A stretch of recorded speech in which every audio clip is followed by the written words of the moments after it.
আমি মনে করেন এই জায়গাতে আমার গাড়িটা ছিল। আমি গাড়িটা লইয়াছিলাম। এর আগেও আমার একটা গাড়ি নিয়েছি। আমি খুব অসহায় হয়ে গেছি। আমি এখন আমার একা সংসার, আমার আর কেউ নেই। আমি একা কামাই করি, আমার বাচ্চাকে চলিয়ে খুব কষ্টে চলতেছে। কুমিল্লায় ঋণের টাকায় কেনা অটোরিকশা চুরি হয় দিশেহারা তাজুল ইসলাম নামের এক ব্যক্তি। নগরের রেসকোর্স এলাকায় পলাশী গলিতে রবিবার সন্ধ্যায় 7:30টার দিকে তার রিকশাটি চুরি হয়ে যায়। এই ঘটনায় কোতোয়ালী থানায় একটি লিখিত অভিযোগ দায়ের করা হয়েছে। জানা যায় তাজুল ইসলাম মসজিদে মুয়াজ্জিনের সাথে থাকেন। রোববার সন্ধ্যায় কুমিল্লা একটি বাসায় মালামাল উঠিয়ে নিচে নেমে দেখেন তার অটোরিকশাটি নেই। এ নিয়ে দ্বিতীয়বারের মতো তার অটোরিকশা চুরি হয়। আমি বাবুসালাদ মসজিদে থাকি, ডিসি রোডে মুয়াজ্জিনের সাথে মসজিদ দোয়া ভাষা করি, মুয়াজ্জিনের সাথে থাকি। মনে করে রিক্সা টানো একটু ওই ডাক্তার সাহেবের বাসার ভিতরে বাজার আনছিলাম, বাসামের বাজারতে আইনা রিক্সাটা রাইকা বাজারে ব্যাগটা লিয়ে উপরে উঠছি। ঠিক আছে 10টা মিনিট মনে আসছিলাম, আইয়া সেরা দিয়ে আমার মিশুটা লইয়া গেছি। সিসি ক্যামেরার ফুটেজে দেখা যায় এক চোর তার রিকশাটি নিয়ে যাচ্ছে। 8 মাস আগে নগরীর ডুরিপাড়া এলাকায় তাকে মারধর করে অজ্ঞান করে প্রথম অটোরিকশাটি নিয়ে যায় ছিনতাইকারীরা। এতে তার দাঁতও পড়ে যায়। এরপর তিনি ঋণ নিয়ে দ্বিতীয় রিকশাটি কিনেন।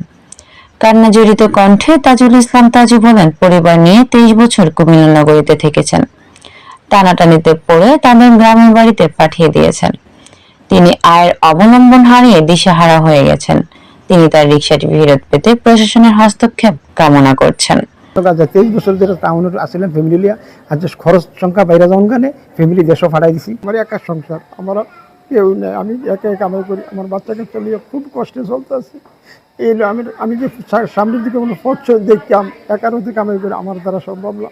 মানে আমি কেমনে ছিলাম, কেমনি কী করবো, এটা আমার একটা পথ ধরাই দেন। এটি আপনার কাছে আমার আবদার।